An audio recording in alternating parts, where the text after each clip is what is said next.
Good morning, everyone. Welcome back to the Celtic Way. I am your host, John McGinley. I am joined by Josh McCafferty today. We're here to chat through all the latest Celtic news and events, and they continue, Josh. Late last night, Celtic announced the signing of Kelechi Iheanacho on a free transfer. They've signed him on a one-year contract with the apparent option of a further year. The Nigerian forward's 28 years old. He was at Sevilla last season. Then he was spent time on loan at Middlesbrough. But this is what Brendan Rodgers had to say about it, having obviously worked with Kelechi Iheanacho at Leicester City previously. He said, "I know Kelechi so well and what he can bring to the team. He's such a talented player with great ability, athleticism and work rate. I'm sure he will love being at Celtic and I believe our fans will love what he brings. He has great experience and he's right in his peak years, so he can be a great signing for us. I'm sure he will make a big contribution to the team." That's the PR view of Celtic's signing of Kelechi Iheanacho. Josh, what is your view of this signing? I think number one, it's a number and it's a body at the top end of the park. I think that's the key thing. Celtic needed a striker once Adamida left. I mean, they still not replaced Kyogo Furuhashi. But yeah, just the way the deal's been done, it just screams that there's nothing really organised in terms of the way Celtic are signing players. There's no real strategy.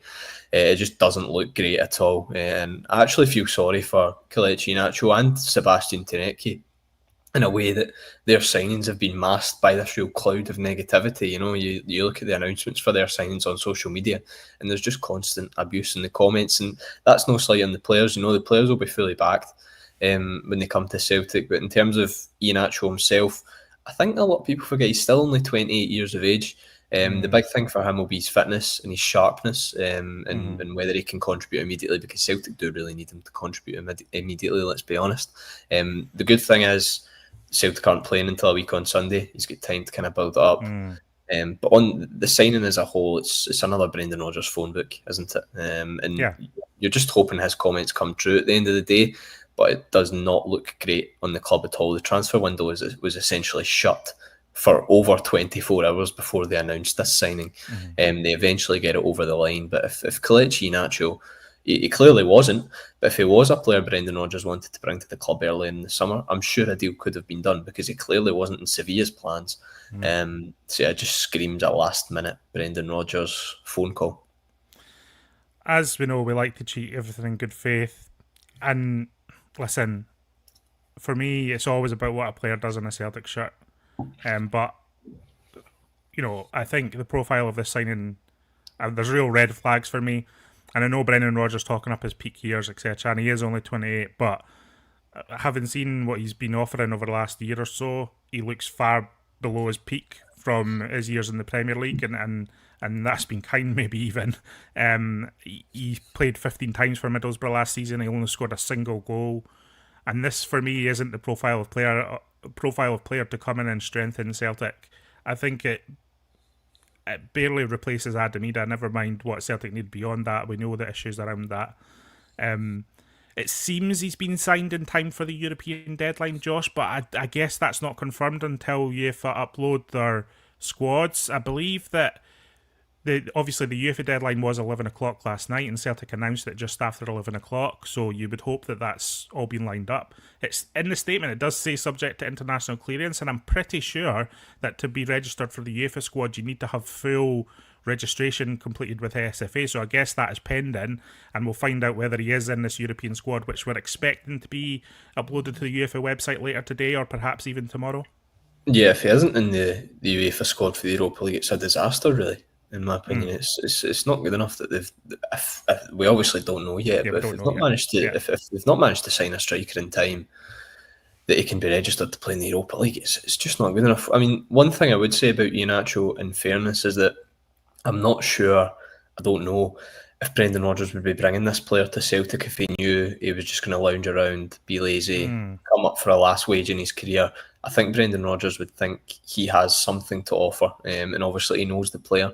He's obviously not worked with him for a good couple of years since he was at Leicester, but I don't. If he thought he was going to be overweight and everything, he would have maybe went out and got someone like Patrick Bamford. So that's the only maybe silver lining I'm thinking of. But when you look at the optics of the signing as a whole, I try very hard. I mean, as journalists, our job is to tell the truth. and give our honest opinions. And our honest opinions are that the whole recruitment side of things at Celtic's just incompetent at the minute. The way they're trying to do deals, it's not run like a professional world class football club. And the Iheanacho signing is just a testament to that. Yeah, I know. Listen, I totally agree.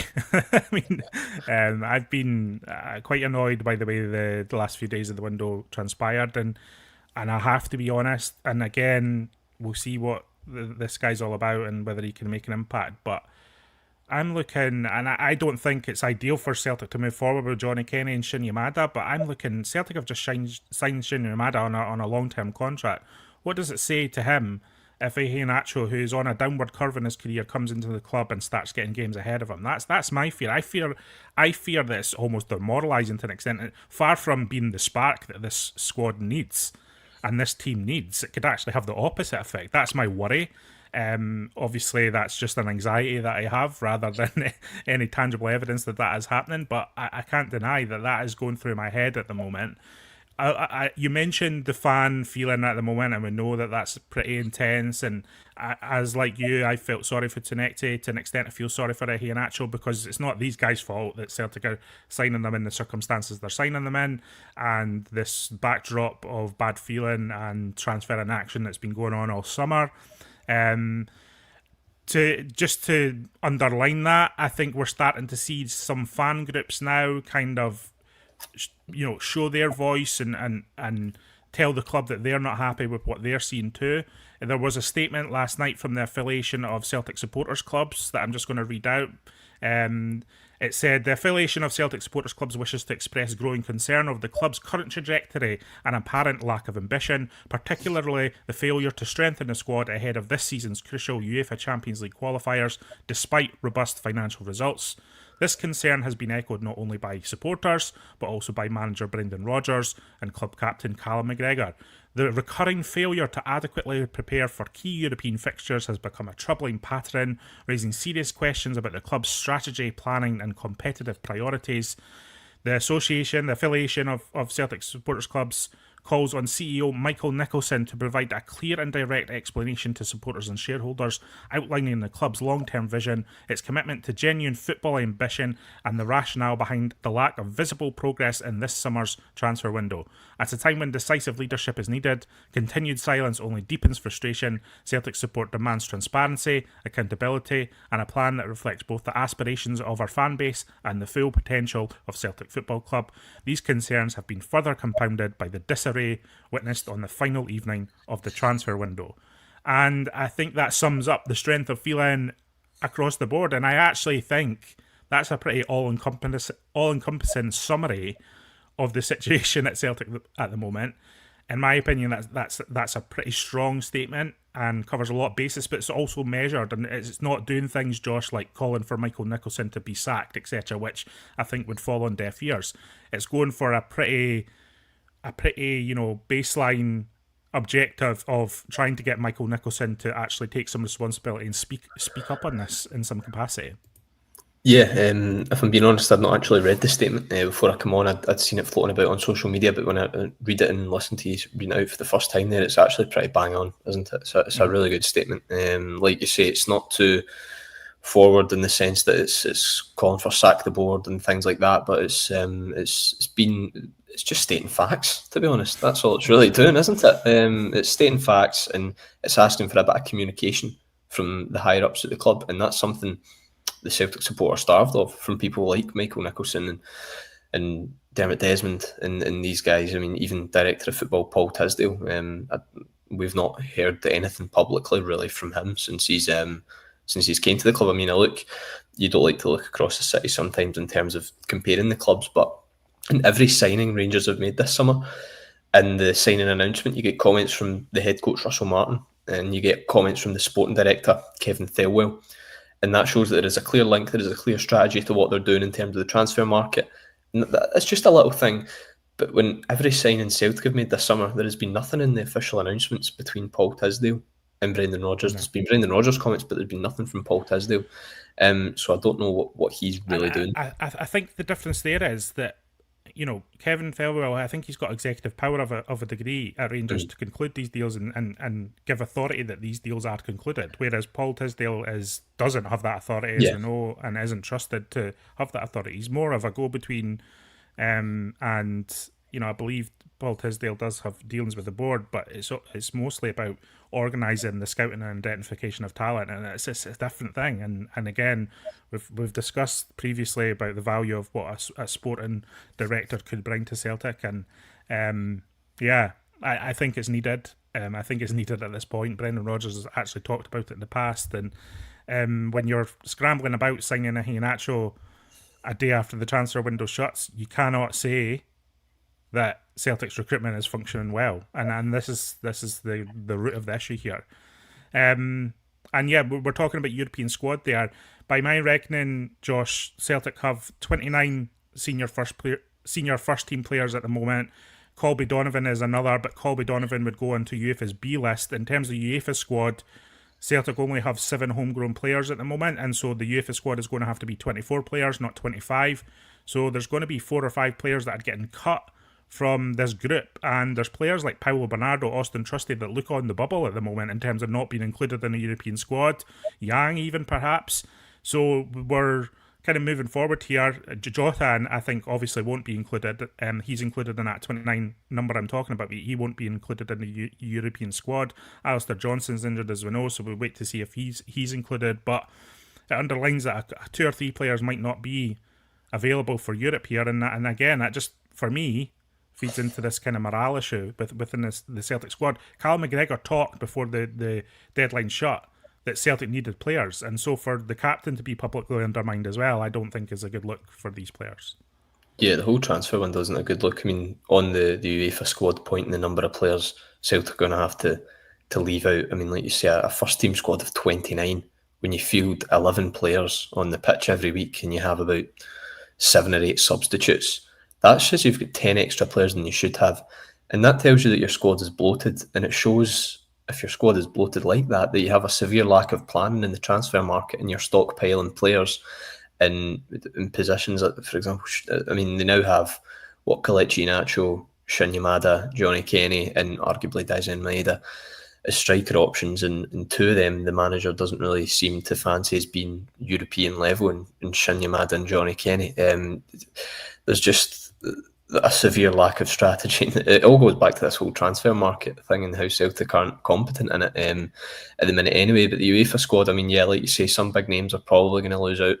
I don't expect Hayato Inamura to be included. I think probably one of maybe July Simpson Pusey. I mean, Simpson Pusey, I don't even think was on the bench at Ibrox, was he? So maybe he'll miss out. Like you say, Austin Trusties is one of those question marks over. Alistair Johnston, I mean, whether he's included or not will tell you a lot about the progress of his injury and how he's doing. Similarly to Jota, I mean, we haven't heard anything about Jota's injury for a number of months now, so maybe there could be a surprise. I think Rodgers did say something over the summer on Jota. He said that Jota wouldn't be back this calendar year, so I'm not expecting Jota. Yeah, he won't be included then. Yeah, he won't be included. Jota's going to take a long time to get back up to speed, and it seems to me like it'll be well into next year until we see the best of Jota. I'm just looking at the squad here, and so Jota would be cut. I think Callum Osmond would be cut. Hayato Inamura, he wasn't in the last squad, so he wouldn't be in it there. So you're looking for kind of 2 more from the rest of the group, as you say, and all the players you've mentioned there are contenders. Obviously, it can't be any of the Scottish players because that would just further reduce Celtic's ability to kind of have a 24-man squad, and I think you need 3 goalkeepers.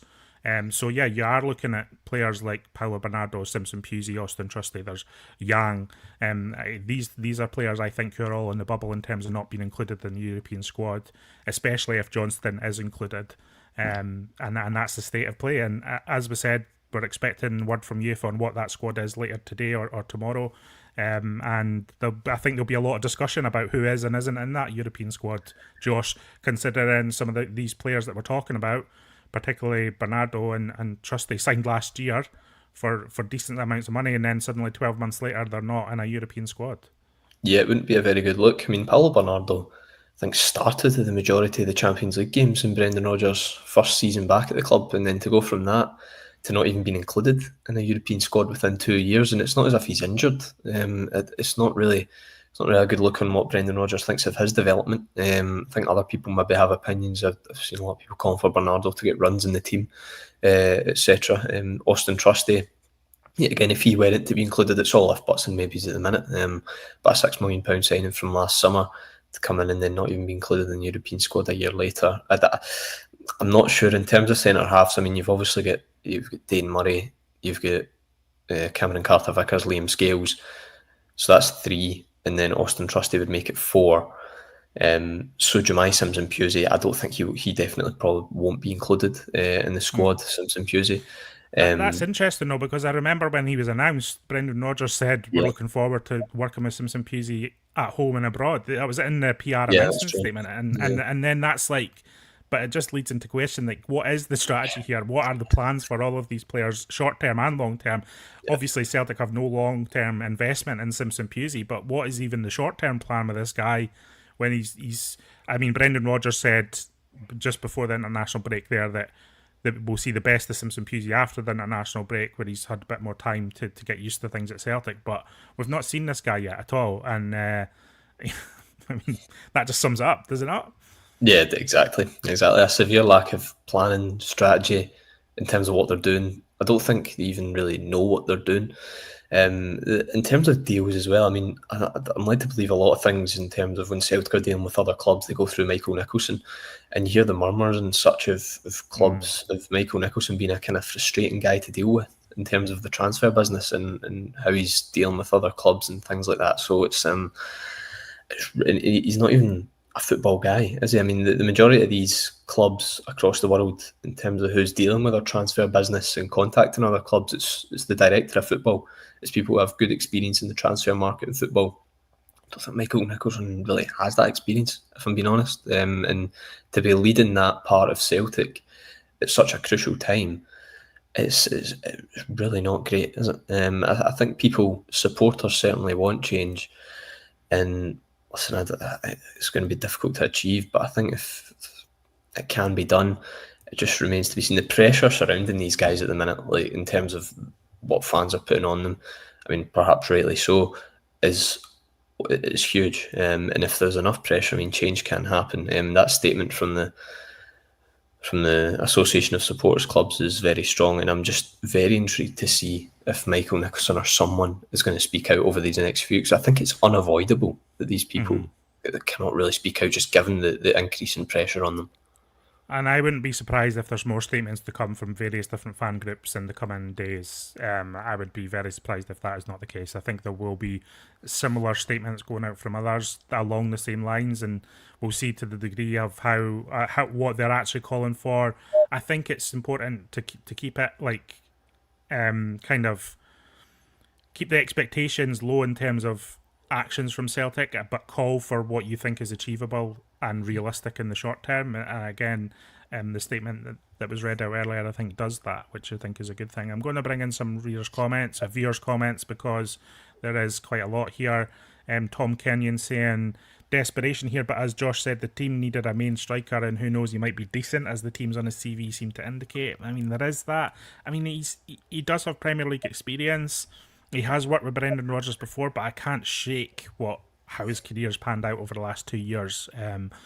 He doesn't seem to be a player that's trending upwards, and I feel like Celtic have tried to have players with that hunger and who are trending upwards. Maybe he feels like he's got a point to prove. I mean, we don't know, but my gut feeling on it isn't great. And I seem to chime with this comment from Lippy33. We have enough bodies. It's an insult to the existing strikers at the club to shunt them to a guy whose career form has collapsed. Pete McGee saying, just when you think our executive couldn't be any worse, the truth comes out and you realise that you massively underestimate their incompetence. I mean, I'm laughing because the words used are strong, but they're not inaccurate. So I'm not laughing at you, Pete. I'm just laughing at the situation in general. I mean, I think you're right, and that's what is absurd, and that's why I'm laughing. Hazel Finn, when you're reading stories that Mr. Nicholson can't even be bothered to answer his phone, there's a start of the breakdown right there. It appears there's a block between the board and the manager and the working team. And again, there is all these rumours. There are WhatsApp rumours. There is stuff flying about all of this. it just leads into this state of confusion, and you don't really know how things are going, and what's happening. But as we've said many times, the rumour and speculation, it fills a vacuum created by Celtic themselves, who Michael Nicholson hasn't been seen for quite a while, and so when he hasn't been seen, it's natural that people are going to speculate whether it's true or not. And I think it's his problem that he's not controlling that message, I whether mean, it's true or not. when you have ex players like Benjamin Siegrist coming out and making a Mm-hmm. dig about the Mm-hmm. Yang deal and the whole, it doesn't really help in terms of adding to the rumours Mm-hmm. and adding to the speculation about what's really happening behind the scenes. He was on a podcast a couple of weeks ago saying that Celtic just ignored offers even when they agreed to let him go. So it's not a great look. Quinny saying, if there isn't a statement from Celtic today, it'll speak volumes. I expected it yesterday, but I think today is the latest to expect one post-transfer window. Quinny, I agree with you, right? I totally agree with you. Do I think Celtic will release a statement today explaining all of this? I would be massively surprised. I would be massively surprised, just based on the history of how they've dealt with these things. I think the next time we'll hear from Celtic as a club is when they release the financial statement. There'll be a Peter Lawwell statement to go with that financial report. That's how it works. The chairman makes the statement along with the financial results, and I would be surprised if we hear from Celtic other than that. And in fact, the problem is as well is that this international break goes on. It's going to be quite a while until we hear from anyone at Celtic. I think it's going to be radio silence for a while, unless sense does prevail, Josh, and someone within Celtic who has the ear of someone with influence on these matters does convince them to sit down in front of a camera, which I think is badly needed. And it can't be Brendan Rodgers because he's done all like I think Brendan Rodgers has been undermined so badly that if Brendan Rodgers is the next person that Celtic fans hear from, I think that's a real problem because it feels like his credibility has been totally eradicated by the actions of Celtic in the final days of this window. So for him to be the next person to come out and speak about transfers, I think would be another serious mistake. So I'm kind of with Quinny in a sensible world, in a sensible set of circumstances. Statements and video interviews via Celtic TV would be necessary in a week like this, but I just can't see Celtic doing that. Can you see that? Can you see them doing this? I personally can't see them, but I wholeheartedly agree with the fact that it should happen. If Celtic were a proper modern run football club, something like this would happen. You get interviews, and I see it posted by other clubs of sporting directors, and I think even Hearts put out a club TV interview yesterday with Derek McInnes, just discussing the transfer window as a whole, and how the opening part of the season has went. Listen, we might get one of those from Celtic TV with Brendan Rodgers over the next couple of days. I don't know. But I feel sorry for Brendan Rodgers in the sense that he's the face for everything at the club. He answers every single question, whether it's about the board, whether it's about recruitment, whether about the team on the park. He just gets constantly answered with some questions that probably he shouldn't be answering. It should be Michael Nicholson that's answering them. And it's not as if supporters are asking Michael Nicholson to be thrown to the wolves. I mean, some might ask that to happen. But they're just asking him to sit down in a nice club TV environment, Celtic TV, where the questions aren't going to be hard. He will get to veto the questions before they're asked, and just show face, and that's all people are really want at the minute. Just show face, explain yourself, explain what's happening, explain the process of the transfers, how this went, how the Dolberg deal fell through, things like that. They just want a bit of communication, and that would be so welcomed, but I can't see it happening. Yeah, I mean, in fairness, I think I agree with you, Josh. In fairness, I think the alternative view, and then Chris Watkins saying, "What's the point of a video or a statement?" Jerry McCulloch asking prepared questions. There's another comment here from Gigi. What do you want to hear? There isn't anything they can say to justify it. I guess it's not justification. I'm looking for someone to take responsibility. I'm looking for someone to be visible in that sense and kind of explain what went wrong, and not justify it or be defensive about it, but just explain what's gone wrong this summer, where the disconnect has been somewhere along the line, and really what they're doing to kind of look into how to address it. I think that's what I'm looking for. That's an idealistic view of what to expect from Celtic. Traditionally, they've not done this, so I realise that I'm shouting into the void here a little bit, but I guess that's what I would be looking for from something like that. It's not just about it's not. I don't want it to be tokenistic. Tokenistic would be totally pointless, wouldn't it? But I think the explanation of what has gone wrong here would be very welcome. A bit of honesty, a bit of transparency. It's 2025, everyone. It's not. We're not living in the Cold War era where you need to have secrets around every corner. Do you know what I mean? It's not. It's a bizarre. Bizarre set of circumstances for me. And I think just because it's gone so badly wrong as well. Listen, I think if Celtic had had a middling transfer window or a semi decent one, it would be something else. But I think this transfer window is further weakened Celtic. And I don't think that's acceptable with the resources that the club have and the environment they're operating in. You're seeing just the Europa League opponents alone, their Europa League opponents, never mind their Champions League, what could have been their potential Champions League opponents, their Europa League opponents are strengthening and investing in their squads. Teams across Scotland are doing it too, and yeah, it's worrying times, Josh, and someone needs to take responsibility for this. Yeah, I mean, even teams across Scotland, look at Aberdeen. I think they had a terrific end to the window. You know, they're bringing in Stuart Armstrong late last night. They brought in Kevin Nisbet. They got him for about £300,000. And the one main one I'd be looking at is Jesper Karlsson, who I think many would have been happy if he signed for Celtic. You know, it's a terrific signing for Aberdeen. On the Europa League, I seen a post on Twitter the other day, and it was predicting where teams are going to finish in the Europa League, one of these European metrics accounts, and it had Celtic down at 16th in the league phase.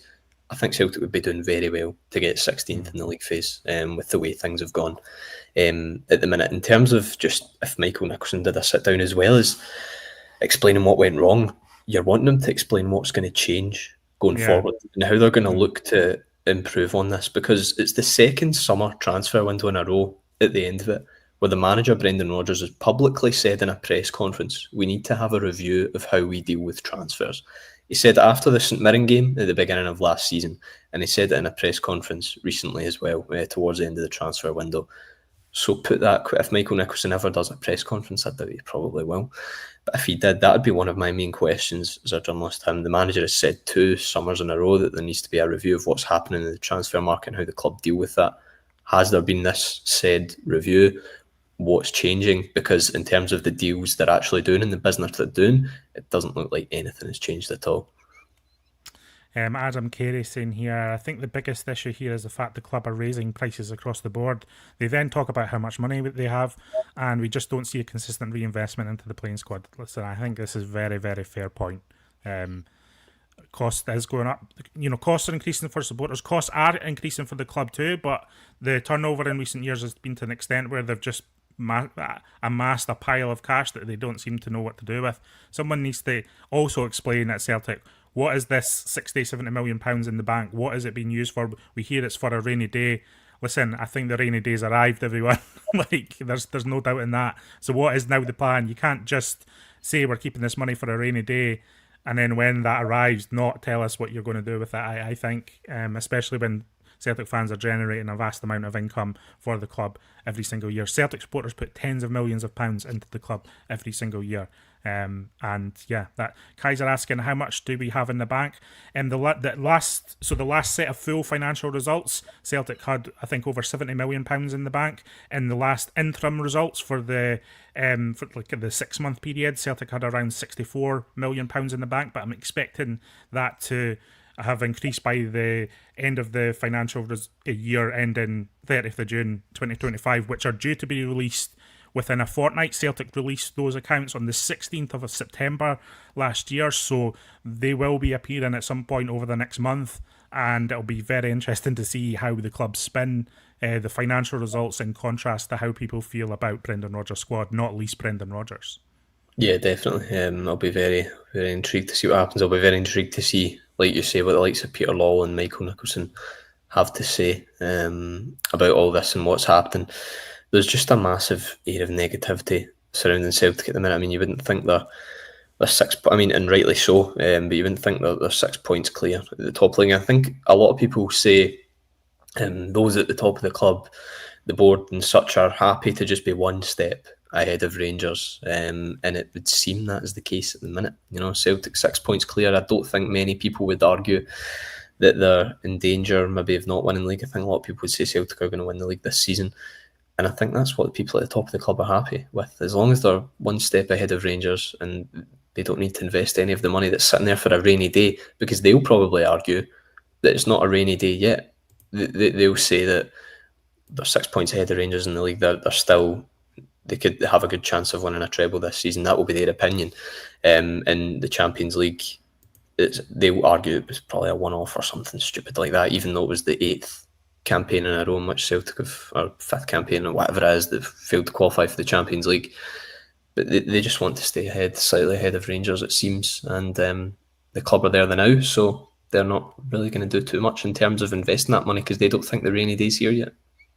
Craig Walker saying, problem with sitting on Celtic TV doing an interview, questions are prepared. This should be a fan forum type meeting conducted in a professional way where the concerns of fans are answers.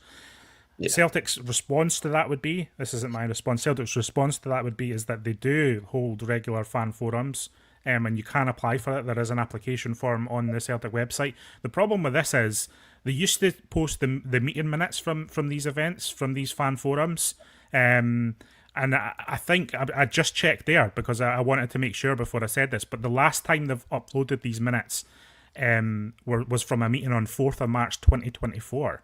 That's nearly 18 months ago. That's 18 months ago, Josh. I believe fan forum meetings have occurred since the 4th of March 2024, but they've not gotten around to uploading the minutes onto the club website, which again is just a damning indictment of that process of what that fans forum is supposed to be. It's supposed to both give the opportunity for fans to ask questions in an environment like that, but then for the club to also demonstrate that information in a public space on the meeting minutes website. And if you haven't uploaded meeting minutes from that since the March 2024, then it leads to this idea that, and maybe it's just a process thing and they just haven't managed to do it for whatever reason, but it leads to this idea that Celtic are trying to keep things from people, keep information from being disseminated amongst the wider support. Yeah. Again, lack of communication. That's what it goes down to. I don't know if that's been a decision that's been made by the PR people, the media, or if it's been actually made by those at the top of the club and they don't want that information, or what's been said getting out. But I think supporters have the right to hear what's said in those meetings. It's a fan forum, after all, at the end of the day. So I think people have the right to hear what's happening, even if they weren't there. It's not as if it is behind closed doors, but it's not as if it should be kept secretive. It's just, again, a frustration for a lot of people and lack of communication. Yeah, and I think I'm looking at the minutes from March 2024 now. Around 60 fans attended the event in person at Celtic Park. There was questions about stadium catering, about Glasgow City Council, about there were some questions about refereeing, etc. There was various subgroups and events discussed. Ticketing was discussed, sustainability was discussed, the matchday experience was discussed. But I think when you're not uploading the minutes to the website, this can be seen as tokenistic and ultimately not achieving anything. And even when they are, I know people have expressed doubt about the kind of what is the point of these meetings, and they have been running since 2017, I think. So they have been ongoing, but we need more here. There needs to be more engagement. Yeah.